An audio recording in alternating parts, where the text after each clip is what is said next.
الأصدقاء الأعزاء، الصديقات العزيزات في كل مكان، مرحبا، وتحديدا السوريين والسوريات المعنيين بالشأن العام أو المتابعين لأحوال سوريا ومآسيها في ظل حكومة أبو محمد الجولاني، نظام أبو محمد الجولاني، نظام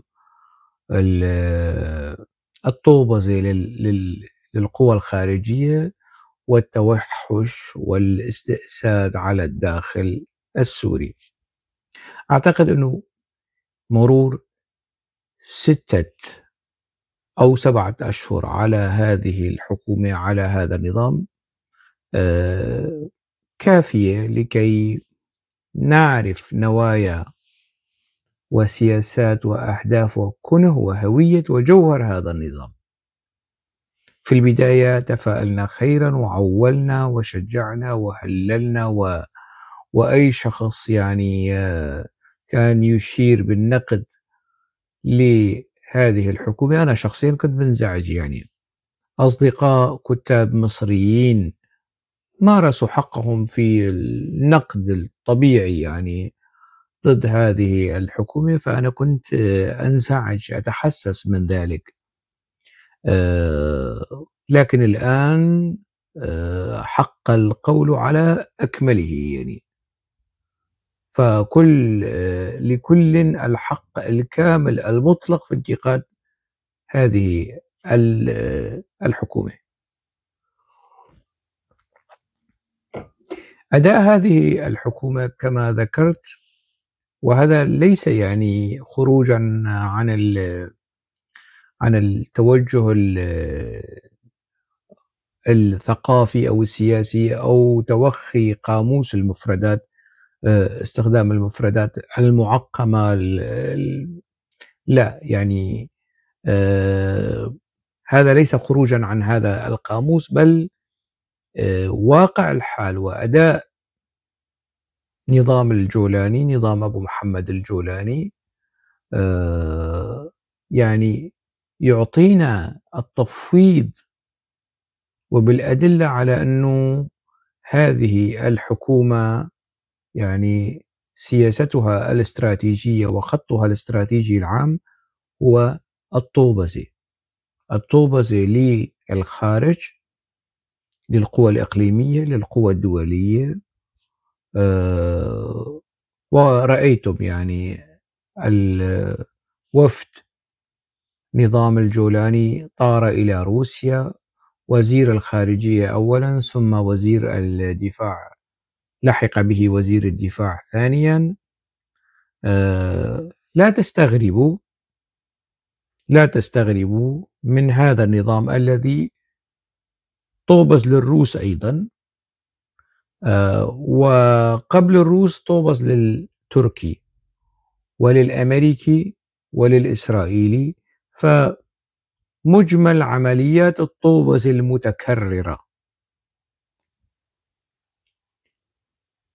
إزاء القوى الإقليمية والقوى الدولية الفاعلة، لا تستغربوا أبدا أن يطير وزير الخارجية السوري أو وزير الدفاع إلى طهران، وأن يلتقي أبو محمد الجولاني بالرئيس الإيراني.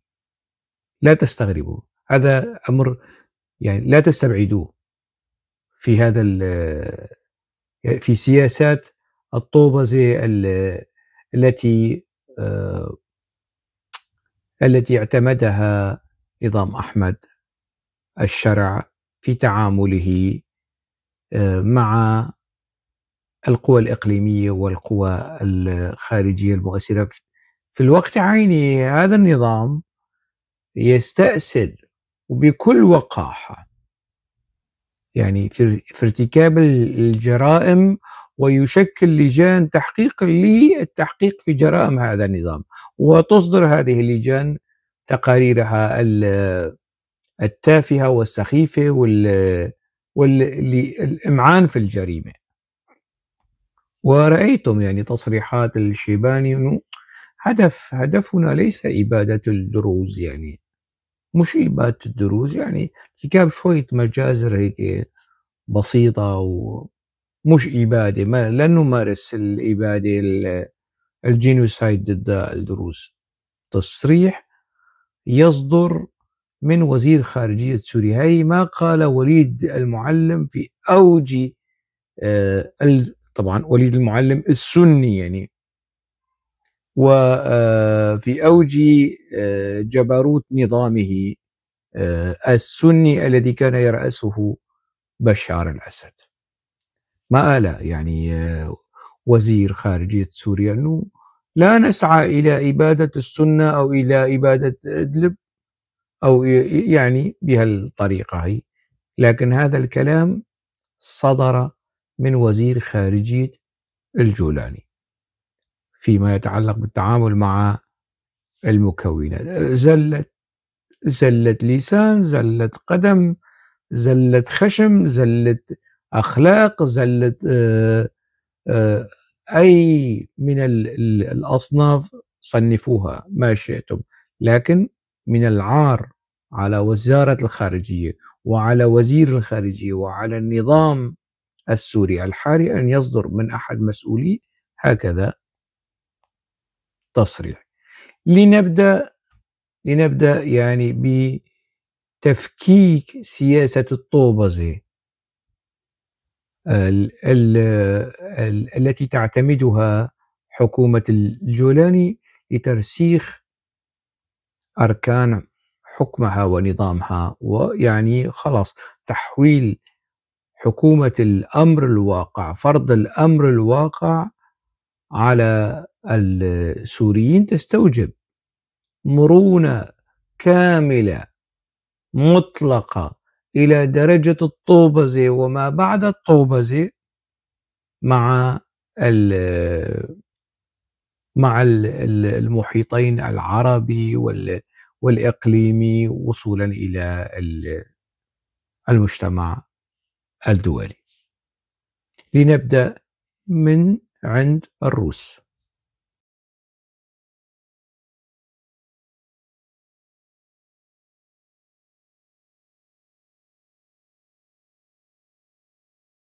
هؤلاء الذين يحكمون دمشق ومنهم الشيباني، عندما كانت الطائرات الروسية وتقصف إدلب ومحيط إدلب وتقصف الفصائل المسلحة، موسكو تبيدنا، موسكو تقتلنا، وإدلب تحترق تحت نيران الروسي. والآن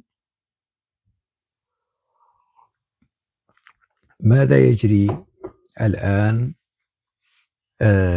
نظام إمارة الجولاني في إدلب الذي تحول إلى النظام الحاكم في سوريا يستجدي الانفتاح على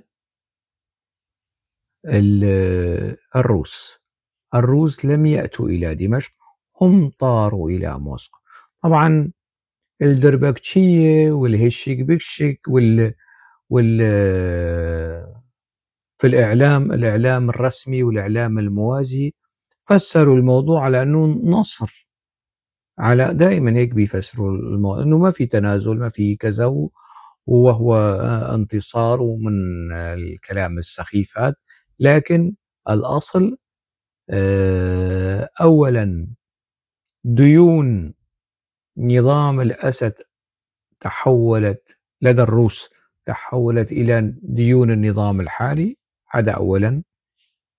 اثنين، عودة روسيا إلى قواعدها العسكرية في الساحل السوري، وبشكل يعني يضمن المصالح الروسية هنا. هذان الأمران يعني تنازل ولا لا تنازل؟ إذن الأسلحة والقنابل والأسلحة التي استخدمتها روسيا والقنابل التي ألقتها على إدلب وعلى أهل السنة والجماعة ومن هالقصص اللي يعني كانت ديون، سجلت على ديون على نظام بشار الأسد. الآن حكومة بني أمية أصلهم ذهب. حكومة السنة والجماعة تتبنى هذه الديون وستدفع لروسيا ثمن القنابل والصواريخ والأسلحة التي استخدمتها ضد أبناء الشعب السوري، ليكن هذا معلوما للقاصي والداني. هذا أولا. يعني عودة الروس إلى تلك القواعد يعني شيء طبيعي في العرف الدولي، أحيانا قطع العلاقات الدبلوماسية، اتخاذ إجراءات اقتصادية. نظام أحمد الشرع مطوبز على الآخر، لا يعني لا يلمح للروس نهائيا ولا للإيرانيين أنه ترى ديون النظام السابق نحن غير معنيين بها أبدا. أصلا في الإعلان الدستوري مؤشرات الطوبزة في الإعلان الدستوري، إذا بترجعوا في مقدمة الإعلان أو هيك شيء، كل الاتفاقيات الإقليمية والدولية التي أبرمها نظام بشار الأسد، النظام الحالي نظام أبو محمد الجولاني، يحترم هذه الاتفاقيات. إذن الطوبزة في الروس أو الطوبزة في روسيا لصالح الروس، سيكون هنالك أيضا طوبزة لنظام الجولاني في سوريا لصالح الروس، والحاضر يعلم الغيب. إلى الجهة الأخرى أو الدولة الأخرى التي طوبز لها نظام أحمد الشرع، وهي دولة احتلال كاملة الأوصاف والأركان، وأعني هنا تركيا. تركيا دولة محتلة للأراضي السورية قبل احتلال عفرين من عام 1939، عندما استولت على لواء الإسكندرون، وجددت تركيا احتلالها بالهجوم على رأس العين ودعم الجولاني للهجوم على منطقة رأس العين، وبعد ذلك للهجوم على الغزو عن منطقة عفرين واحتلالها واحتلال مناطق واسعة من ريف إدلب وريف حلب الشمالي. دولة الاحتلال هذه نظام الجولاني مطوبز على الآخر، مطنش على الآخر للأتراك. لا يطالب تركيا الآن، الدولة السورية لا تطالب تركيا أبدا بسحب، رغم سقوط النظام السابق، بسحب قواتها، بسحب آلياتها العسكرية أبدا. بل هذا النظام طالب النظام التركي المحتل لسوريا بتزويدهم بالأسلحة، وهذا ما أعلنت عنه وزارة الدفاع التركية، ورفضت بشكل مؤدب يعني واستباق لموقف الحكومة وكذا، قالت أنه بإمكاننا خدمات تدريب كذا، أما أسلحة لا. طائرات سكورسكي، طائرات كوبرا، الهليكوبتر، الطائرات السمتية، F-16 F-15 ما في. يعني قطع سلاح من سلاح البري أو البحري أو الجوي التركي من الجيش التركي تمنح لنظام الجولاني ما في، رغم عملية الطوبزة هذه. يعني طوبزة مجانية، يعني أكاد أنا أقول يعني، وغير مدفوعة. وأصلا الطوبزة للروس كمان مجانية. يعني ماذا خسر الروس من الموضوع؟ بالعكس استفادوا على زمن النظام السابق، وسيستفيدون على هذا الزمن. إذن الأتراك أيضا هم الجهة الثانية والمهمة والإقليميا التي تمارس معها حكومة الشرع، حكومة الجولاني، سياسة الطوبزي يعني. وهنالك طبعا فيما يتعلق بالدعم والحماية والرعاية، والأتراك يعني بيتدخلوا بكثير من الأمور حتى في قضايا عربية خاصة بالعالم العربي. الآن النظام الجولاني صار المعبر، مثل ما كان نظام بشار الأسد المعبر للأتراك للتوسع والتغلغل في العالم العربي من 2002 ولغاية 2010. الآن النظام الجولاني ينوب عن نظام بشار الأسد للقيام بهذه العملية، عملية الطوبزة للأتراك لصالح الأتراك وعلى حساب السوريين من سيادة سوريا، من أراضي سوريا. المهم نظام بني أمية يبقى يعني قائم. طبق الكرامة اللي بياكل منه وزير الثقافة مع كل هذه عمليات الطوبزة. نحن حكينا عن الطوبزة للروس وإهانة كرامة السوريين وما فعله الروس في السوريين على عهد النظام السابق، والطوبزة للأتراك وعمليات أخرى كمان. وبيطلع لي وزير الثقافة السوري مظبط لي شعراته وكذا وبيحكي عن طبق الكرامة، طبق الكرامة، طبق انعدام الكرامة لدى نظام أحمد الشرع أو أبو محمد الجولاني وأركان حكمه. إذن الطوبزة للأتراك يعني كتير بشعة، خاصة أنه الأتراك والمخابرات التركية، وهذا يعني بشهادة أكثر من شخص، تمول الذباب الإلكتروني والصفحات الإلكترونية اللي هي بالآلاف كي يستهدفوا كل من ينتقد حكومة الجولاني وينتقد التغول والتغلغل التركي في النظام السوري الحالي. إذن الأتراك أيضا متورطون. يعني الروس ساعدوا النظام السابق على قصف المدنيين السوريين، لكن الأتراك يحتلون أراضي سوريا قديما وحاليا، هي دولة احتلال. روسيا لا يمكن أن نسميها دولة احتلال لأنه لها قاعدتين عسكريتين قديمتين يعني. أما النظام التركي فوجوده على الأراضي السورية احتلال كامل الأركان والأوصاف، ونظام يطوبز للدولة المحتلة ماذا يمكن أن نسميه؟ أترك الإجابة لكم. قد يقول قائل أنه عادي، أي السياسة البراغماتية سياسة الطوبزة كتير مهمة وكتير مجدية وتنفع، وهي يعني سياسة الانحناء للعاصفة. وطبعا مصطلح الطوبزة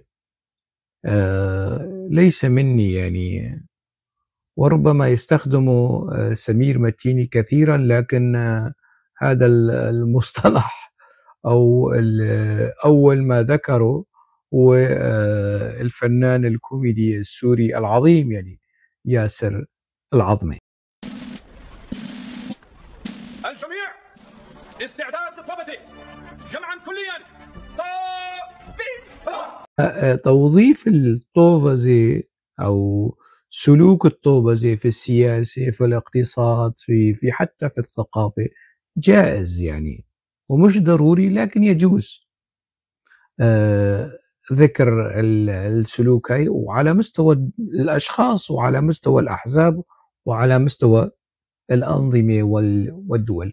في تقديري أنه هذا لا يعتبر يعني انحناء للعاصفة وبراغماتية ومرونة، لا لا لا، هذا اسمه طوبزة للعاصفة مش انحناء للعاصفة. تجميل وتزويق ومكيجة السلوكيات اللا أخلاقية لنظام الجولاني في تعاملها وتنازلاتها للروس وللأتراك لا يمكن اعتباره أنه انحناء للعاصفة، بل الطوبة لها والتنازل، وهي الطوبة أكيد ستكون على حساب الدولة السورية والكيان السوري والشعب السوري. نأتي الآن إلى موضوع الطوبة للأمريكيين.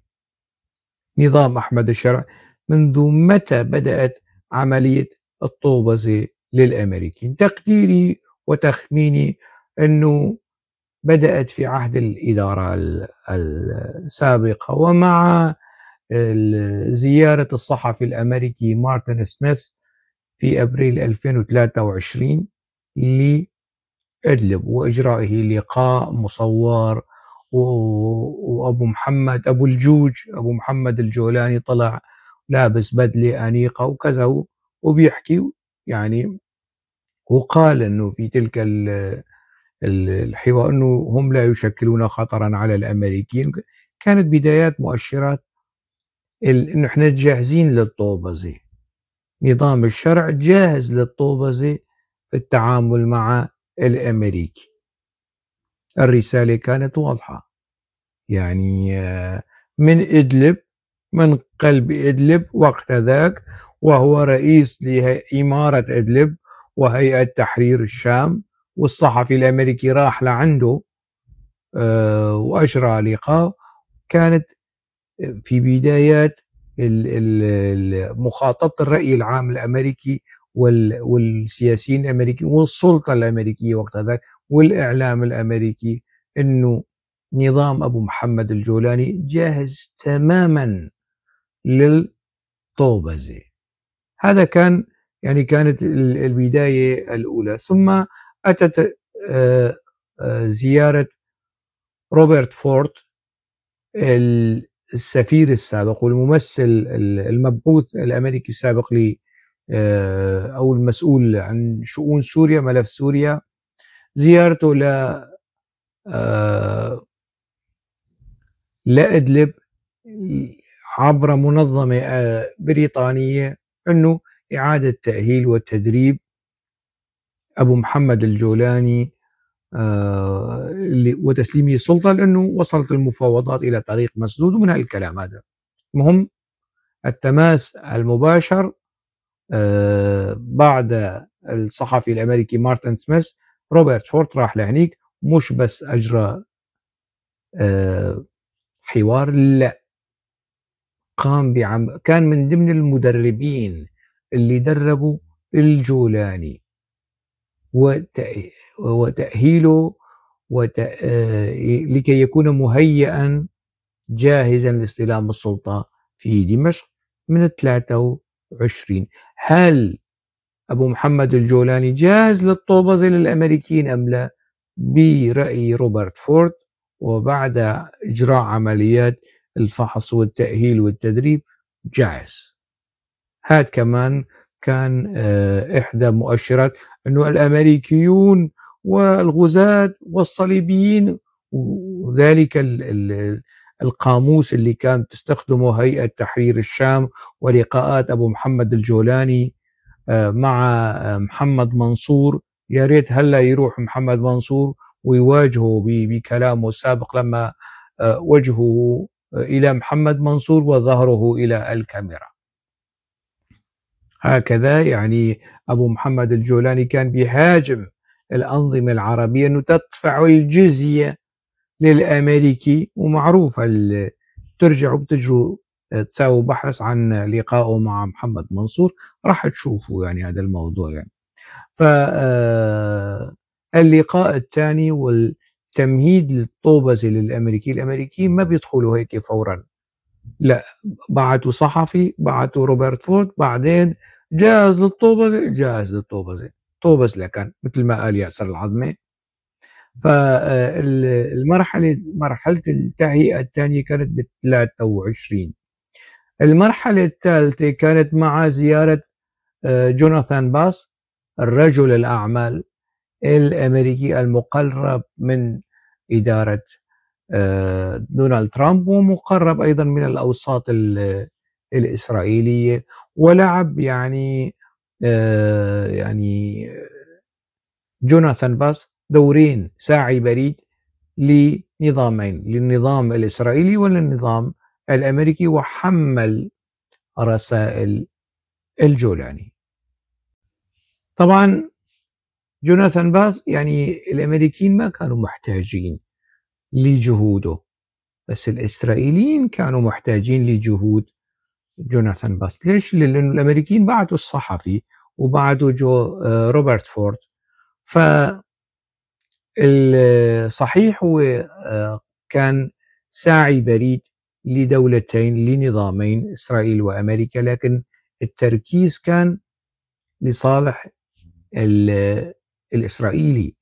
وقال يعني صرح جوناثان باس إنه الشرع شو قال له، والرسائل اللي حمّلها للإسرائيليين مشان يفتح قنوات الاتصال، والطوبة للإسرائيليين بلشت تقريبًا من هون، من جوناثان باس. يعني الرسائل إنه نحن جاهزين، طالما نحن جاهزين للطوبة للأمريكيين، فنحن جاهزين للطوبة للإسرائيلي. مين؟ نظام أحمد الشرع. مين؟ نظام أبو الجوج، نظام أبو محمد الجولاني. بعد ذلك يعني صار اللقاء مع ترامب، وخلص الطوبة النهائية للأمريكي على حساب ممارسة الضغوط على قسد، وعلى غض الطرف، غض الطرف على ما اقترفه نظام أبو الجوج، نظام أبو محمد الجولاني في الساحل وفي السويداء أيضًا يعني. وطبعًا بقية التفاصيل معروفة، ماذا جرى يعني في اللقاء ما بين ترامب ومدائح ترامب. طبعًا مدائح مدفوعة الثمن، يعني مدائح ترامب للجولاني شاب ومتحمس وكذا، والقصص والكلاوات هذه يعني. الطوبة زي الأمريكي مستمرة حتى الآن، والنظام أحمد الشرع يمارس هذه سياسة الطوبة مع الأمريكي. لنأتي إلى الطوبة للإسرائيلي.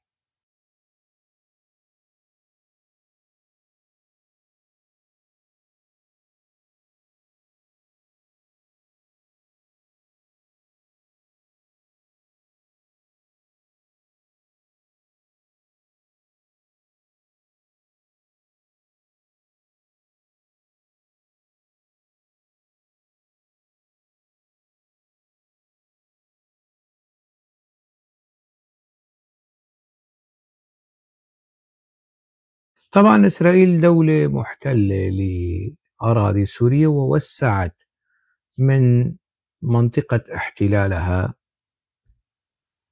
للأراضي السورية مثل تركيا. ما في حدا أحسن من حدا يعني. إذا نظام أبو محمد الجولاني لا ينبغي عليه أن يدين إسرائيل على الاحتلال، ينبغي أن يدين تركيا أيضًا، لأنه تركيا أيضًا دولة محتلة. ما في خيار وفقوس، يعني ما في احتلال إسلامي واحتلال يهودي. لكن نظام أحمد الشرع كان عادل في هالموضوع، يعني طوبز للاحتلالين، عادل في عملية الطوبزة نظام أحمد الشرع. الطوبزة للإسرائيلي مثل ما ذكرت أنه بلشت بزيارة جوناثان باس، والرسائل التي حملها الشرع أو الجولاني للإسرائيليين. وأيضا في تقديري أنه بعد تلك الزيارة، زيارة أو بالتزامن مع تلك الزيارة، هنالك تصريح مشهور ومعروف ومنشور على النت في 31 مايو أيار الماضي. صرح أحمد الشرع أنه لدى سوريا وإسرائيل أعداء مشتركين، ولهم أيضا أصدقاء مشتركين، بس إسرائيل ما بتطوبز لتركيا اللي هي صديق مشترك ما بين أحمد الشرع وإسرائيل.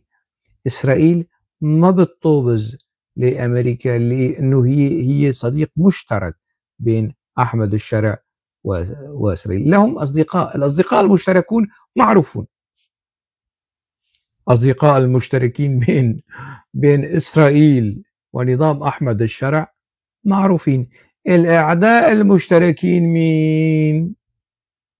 مين؟ جاوبوا. خلي الميليشيا والدربكتشية والهشك بشك وعنايات أبو سنة وسلوم اللاعرع وزكي المفش وعلي بلاميطة الموجودين في الإعلام، إعلام أحمد الشرع، يردوا. الأعداء المشتركين حماس، حزب الله، التنظيمات الفلسطينية، وإيران. في شيء أعداء مشتركين تانيين؟ قولوا إذا في، اكتبوا يعني، أو قولوا إذا هنالك، إن كان هنالك أعداء مشتركين بين إسرائيل وأحمد الشرع. شو بيقول أحمد الشرع؟ لدى سوريا وإسرائيل أعداء مشتركين، ويمكن للبلدين لعب دور رئيسي لحفظ الأمن الإقليمي مهم. هذا كان تصريح أحمد الشرع، رسالة واضحة وصريحة أنه يا إسرائيل نحن جاهزين للطوبة، ترى في عنا أعداء مشتركين.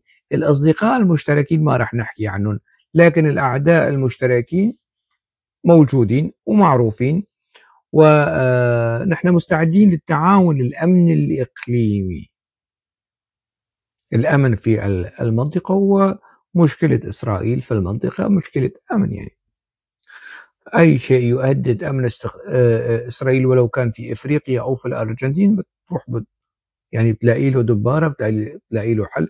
والشرع يعرض خدماته الطوبزية للإسرائيلي بدون خجل، بدون حياء، بمنتهى الوقاحة. هذا التصريح لم يقله حافظ الأسد. لدى سوريا وإسرائيل أعداء مشتركين، ويمكن للبلدين لعب دور رئيسي في حفظ الأمن الإقليمي. هذا التصريح لم يقله حافظ الأسد، لم يقله بشار الأسد، لم يقله وليد المعلم، لم يقله أي من وزراء أو مسؤولي نظام الأسدين في الدرجة العاشرة. قالها أبو محمد الجولاني أحمد الشرع، موجها الرسالة مش لإلي ولا لإلكم، موجه الرسالة لإسرائيل. يا أولادين الأحبة، طيب مع هذا التصريح لماذا ما طلع واحد محترم ابن الأحبة المحترمة ورد على الجولاني من داخل إعلامه، وقارن، أجرى هيك مقارنة ما بين نظام الأسد اللي هو أيضا يعني كان مطوبز للإسرائيلي، بس الجولاني لديه فجور في الطوبزة، فجور في الطوبزة بمنتهى الوقاحة في مواجهة كل السوريين. يطلق هكذا تصريح في 31 أيار ولا أحد بيرد عليه. أنا طبعا رديت عليه في حينه يعني، لكن الآن لأنه عم أسلسل عمليات الطوبزة فيما يتعلق بالطوبزة للإسرائيلي لا يمكنني أن أغفل هكذا تصريح. رامي مخلوف اللي ما كان يعني له صفة رسمية في النظام السابق، كمان في نفس هذا الشهر أو في نفس تصريح الجولاني في شهر مايو، في شهر أيار، تصريح الجولاني كان في 31 مايو 2025. تصريح رامي مخلوف كان في 10 مايو أيار 2011. شو بيقول رامي مخلوف؟ ما بيقول يعني بوقاحة الجولاني، لا بيقول إنه يعني هنالك لن يكون هنالك استقرار في إسرائيل إذا لم يكن هنالك استقرار في سوريا. هذا تصريح صحيح استفزازي، لكن جرعة الاستفزازية أخف من تصريح الجولاني. وقت ذاك هؤلاء الموجودين في الإعلام في السلطة هاجموا مخلوف ونظام مخلوف ونظام بشار الأسد على هكذا تصريح.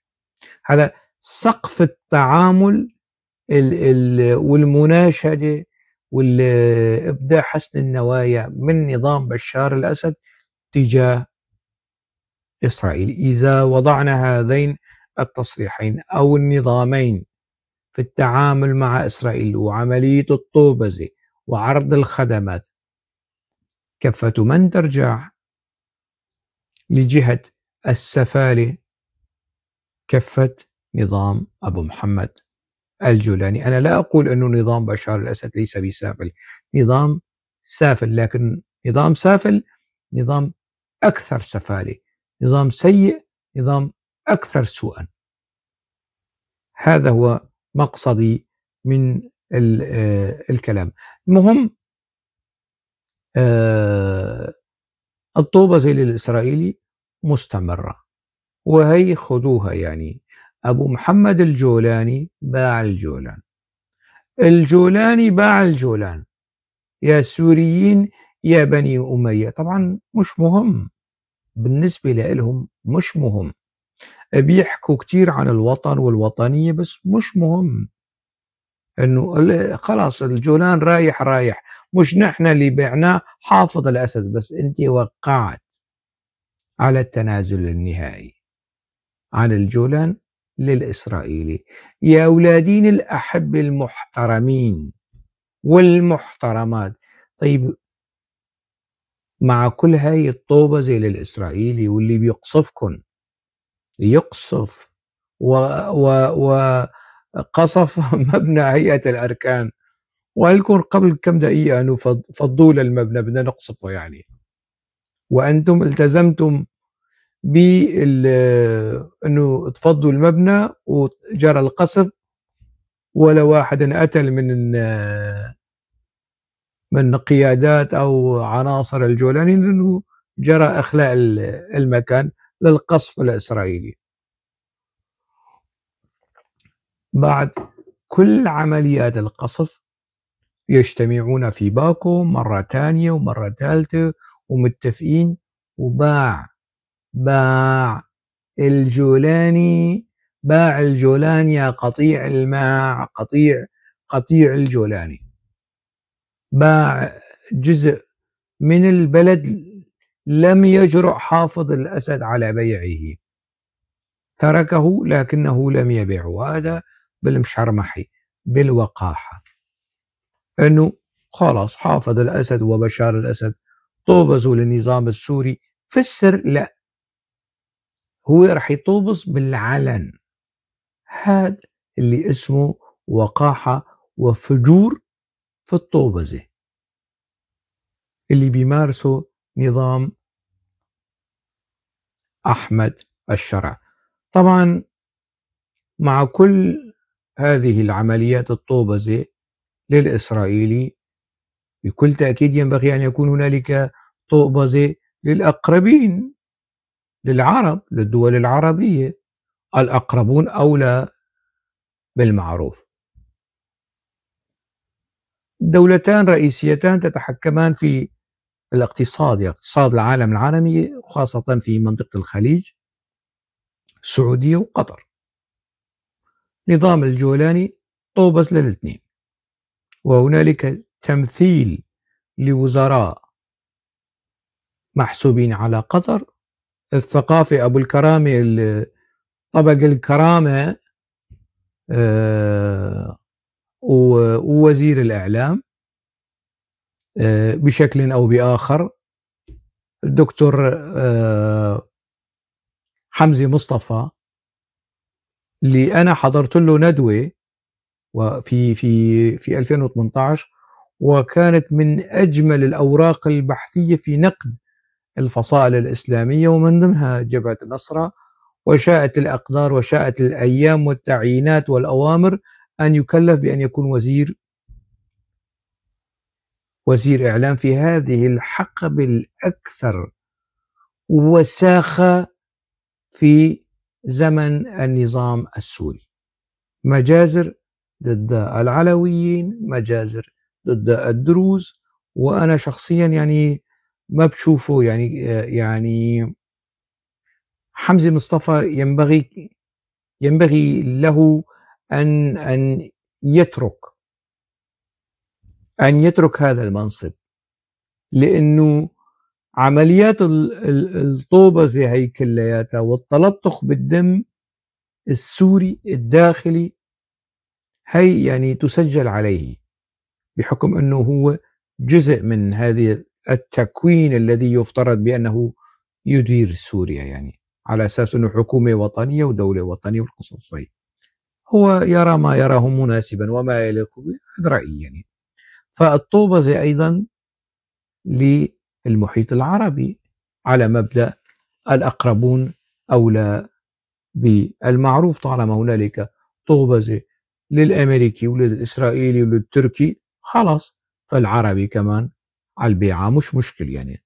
طبعا مش على البيعة، لأنه في رؤوس أموال، في دعم، في تغطية، في مساندة، في رعاية. الطوبزة للعربي مش بلاش، لا، مدفوعة الثمن. إذا كمان نوع آخر من الطوبزة مارسته حكومة أحمد الشرع أبو محمد الجولاني.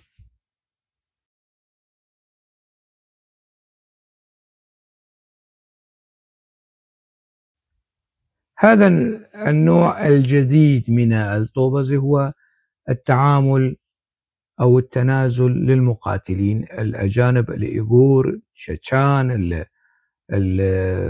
الجزائريين، المغاربة، التوانسة، المصريين، المقاتلين غير السوريين.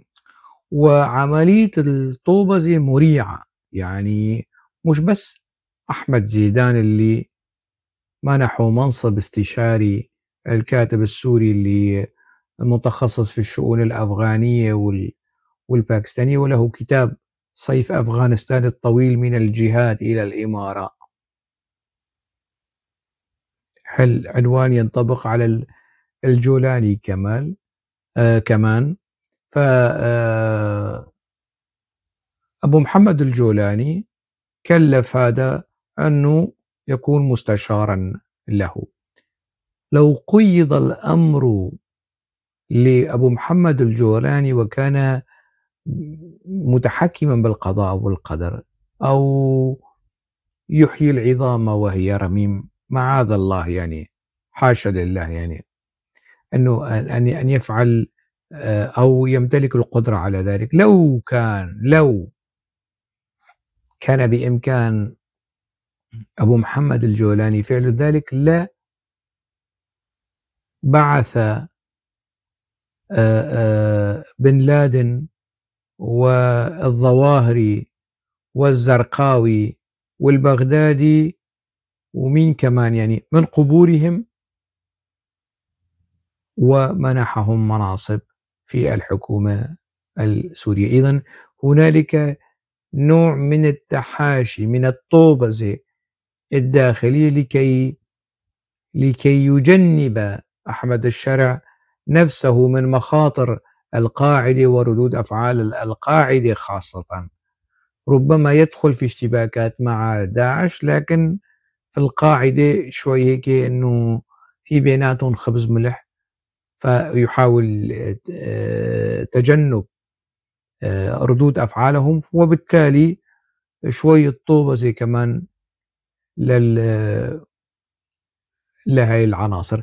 السؤال هنا كما ذكرت، يعني نظام قام بكل هذه عمليات الطوبزي داخل سوريا وخارجها، لكن يأتي على الوضع الداخلي ولا يتنازل ولا يتزحزح عن طائفيته وفاشيته ودمويته وتوحشه، طالما اشترى صمت المحيط العربي والإقليمي والعالمي بعمليات الطوبزي. لماذا هكذا نظام يعني أدمن عملية الطوبزي؟ ليش؟ متعودة. أيوة دايما متعودة دايما. طبيعي، لأنه نظام تعود، يعني صار متعود دايما على عمليات الطوبزي، وخلاص يعني الموضوع صار سلوك، صار إدمان. لذلك قلت أنه غير مستبعد أن نرى وزير خارجية أحمد الشرع في طهران، ونرى أيضا وزير دفاع أحمد الشرع أبو محمد الجولاني في طهران.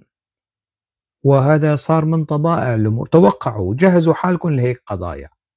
لكن قولا واحدا، يعني من تنازل عن الجولان السوري للإسرائيلي بمنتهى البساطة سيتنازل عن الأراضي السورية المحتلة من قبل تركيا للتركي. يعني نظام على عينك يا تاجر، على الملأ في وضح النهار، نهارا جهارا، يمارس الطوبزي بمنتهى الوقاحة، ولسه في سرسرية وقحين وزبالة بيدافعوا عن هذا النظام على أنه نظام وطني وبده سيادة الدولة وبده يبني الدولة، ويعولون على هيك نظام مطوبز، وبدهم أنه الدروز يستسلموا لهذا النظام المطوبز لإسرائيل، ويتهمون الدروز بالعلاقة والعمالة لإسرائيل. بدهم العلوية يستسلموا لهذا النظام المطوبز، بدهم مناطق شرق الفرات وقسد يستسلموا لهذا النظام المطوبز. إذا استسلم كل هؤلاء لهذا النظام المطوبز، سأبقى أواصل توجيه النقد له، وأعتقد بأنني لن أكون وحدي. في ناس كتير مثلي سيستمرون على انتقاد هذه الطوبزة السياسية والأخلاقية والثقافية الوقحة، والتي لا تليق بسوريا والسوريين أبدا. أكتفي بذلك القدر، على أمل اللقاء في موضوع آخر. دمتم بألف خير.